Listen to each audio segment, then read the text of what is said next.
Selamat datang di video pembelajaran pada mata kuliah Nihongo Kyojuho. Pada kesempatan kali ini, kami akan menjelaskan materi mengenai course design atau biasa disebut rancangan pembelajaran. Kelompok kami terdiri dari 3 anggota. Yang pertama ada Virus Elvina, yang kedua ada saya sendiri, Jazilotul Rofiqoh, dan yang terakhir Yunita Ayu. Dalam video pembelajaran kali ini, kita akan membahas 3 topik. Yang pertama, konsep dasar. Yang kedua, alur penyusunan secara garis besar. Dan yang terakhir, alur penyusunan menurut Kobayashi. Yang pertama, konsep dasar course design. Sebelum kita mempelajari lebih lanjut terkait course design, kita perlu mengetahui apa aja sih istilah yang digunakan dalam course design itu sendiri. Yang pertama, dalam bahasa Inggris kita sebut course design. Yang kedua, dalam bahasa Jepang disebut kousu design. Dan yang terakhir, dalam bahasa kita, bahasa Indonesia disebut desain pembelajaran ataupun rancangan pembelajaran. Alasan diperlukannya course design. Seiring dengan semakin banyaknya pembelajar bahasa Jepang dengan keragaman latar belakang dan tujuan pembelajarannya, maka akan banyak pula munculnya berbagai masalah di dalam proses pembelajaran bahasa Jepang. Hal tersebut akan menuntut pemikiran serta tindakan positif agar program pembelajaran dapat menunjukkan hasil secara maksimal. Maka, suatu program pembelajaran perlu dipersiapkan dan dirancang secara terencana dan sistematis agar sebagai wujud konkret dan kepentingan itu. Oleh karena itu, penyusunan dan penetapan rancangan pembelajaran sangat diperlukan sehubung dengan rencana suatu program pembelajaran keterampilan berbahasa Jepang yang akan dilaksanakan. Topik yang selanjutnya ialah alur penyusunan course design secara garis besar. Dalam penyusunan secara garis besarnya, terdapat 4 tahapan. Yang pertama, tahap pendataan atau survei dan analisis data survei. Dalam melakukan penelitian dan pertimbangan terhadap berbagai hal terkait lembaga penyelenggaraan, para pengajar, para pembelajar, tujuan pembelajaran bahasa, serta tujuan program pembelajarannya.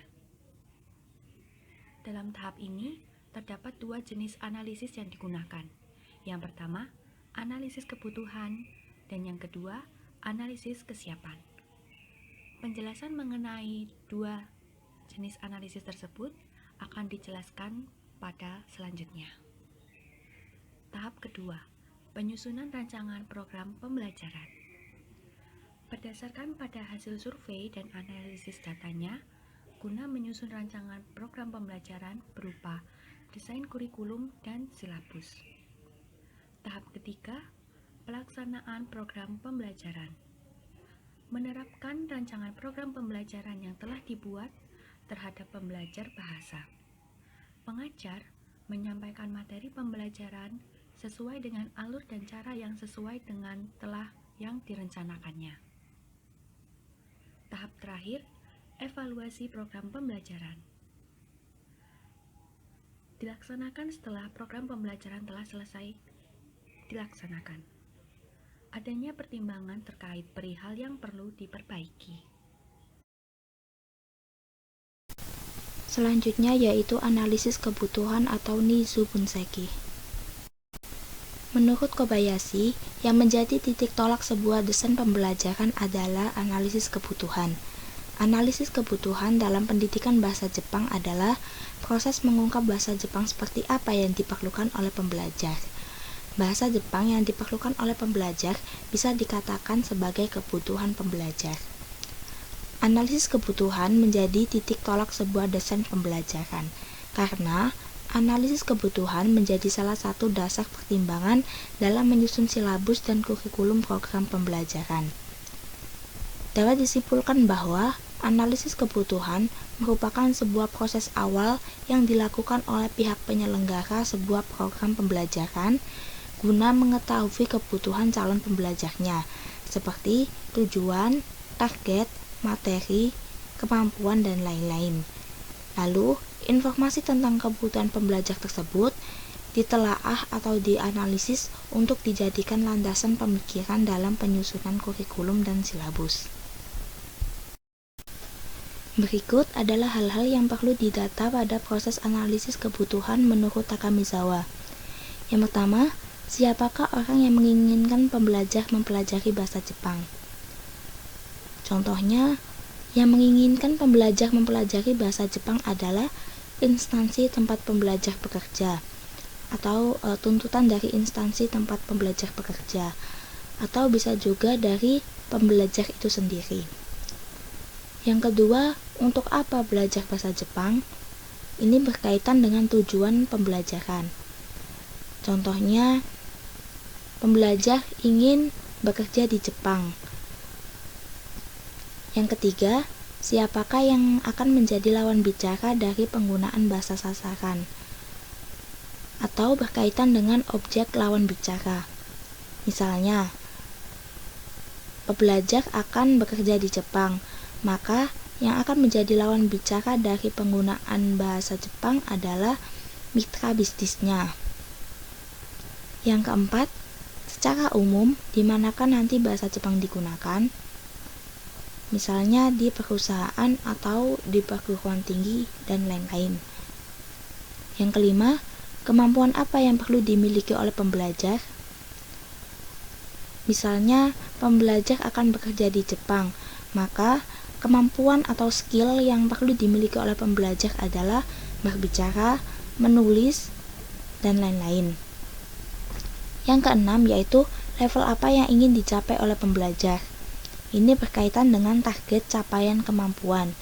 Misalnya, level yang ingin dicapai oleh pembelajar adalah lolos tes JLPT. Level berapa? Level 5, N5 atau N4, N3, N2 atau N1. Yang ketujuh, jika target tercapai, penghargaan apa yang diharapkan? Selanjutnya yaitu analisis kesiapan atau readiness bunseki. Kobayashi, analisis kesiapan dilakukan berdasarkan pada pendataan tentang kebutuhan, kesiapan, bakat kebahasaan, dan kondisi atau syarat pembelajaran. Pendataan dilakukan terhadap sekolah, lembaga, atau instansi penyelenggara, pengajar, pembelajar, kebutuhan, kesiapan, dan bagaimana kondisi kesiapan pembelajarnya. Pendataan mengenai kesiapan pembelajar seperti halnya pendataan tentang kebutuhan pembelajar sangat penting untuk dilakukan untuk mengetahui kemampuan awal bahasa Jepang yang telah dimiliki oleh pembelajar. Berikut adalah bagian alur course design dari The Japan Foundation. Selanjutnya yaitu hal-hal yang perlu didata pada proses analisis kesiapan menurut Takamizawa. Terdapat dua hal yang perlu didata pada proses analisis kesiapan.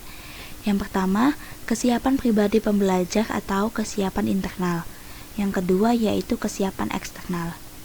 Pada kesiapan pribadi pembelajar, terdapat 7 poin penting yang harus didata. Yang pertama yaitu level kemampuan bahasa Jepang, yaitu sampai level mana yang sudah dikuasai oleh pembelajar. Yang kedua, buku teks apa yang pernah digunakan. Yang ketiga, pengalaman belajar bahasa asing lainnya. Yang keempat, pendapat mengenai metode pembelajaran dan latihan yang efektif. Hal ini berdasarkan pada pengalaman belajar bahasa dari pembelajar. Yang kelima, yaitu bentuk kelas seperti apa yang disukai oleh pembelajar. Yang keenam, tipe pengajar seperti apa yang disukai oleh pembelajar. Yang terakhir yaitu yang ketujuh, poin penting menurut pembelajar dalam hal pemurolehan bahasa. Yang kedua yaitu kesiapan eksternal. Terdapat 5 poin penting yang perlu didata pada kesiapan eksternal. Yang pertama, rencana belajar bahasa Jepang, yaitu rencana lama waktu belajar bahasa Jepang.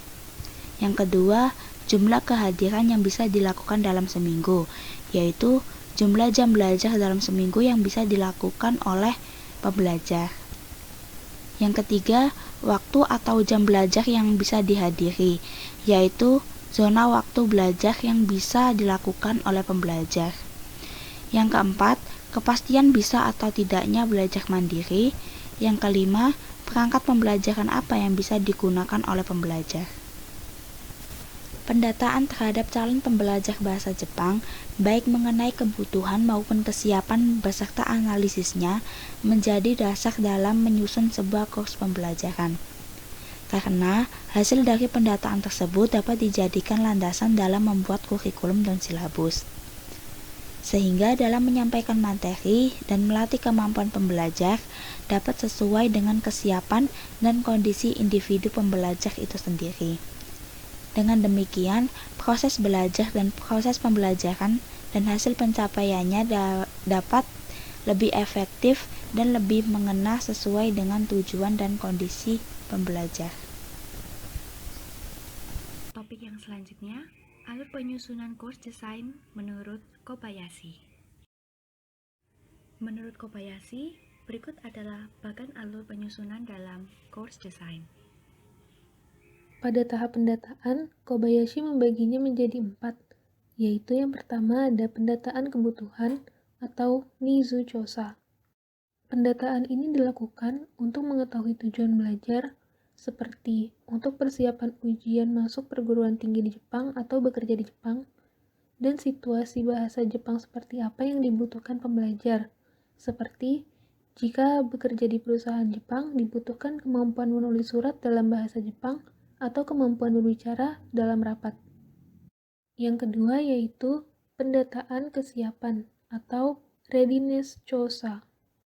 Pendataan ini dilakukan untuk mengetahui kemampuan awal pembelajar bahasa Jepang. Apakah sudah pernah belajar atau belum? Lalu jika sudah, apa saja yang sudah dipelajari dan lain sebagainya. Yang ketiga, pendataan bakat kebahasaan atau Gengo Gakushu Tekisei Chosa. Pendataan ini dilakukan untuk mengetahui bakat kemampuan kebahasaan yang dimiliki oleh pelajar.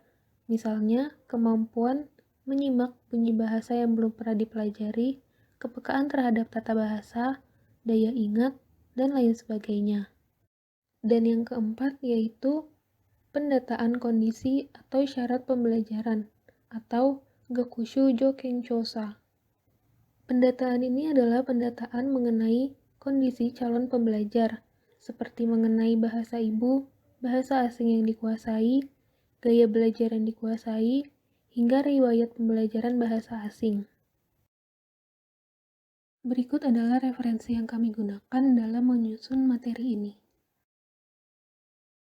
Sekian presentasi dari kelompok kami, kurang lebihnya mohon maaf. Wassalamualaikum warahmatullahi wabarakatuh.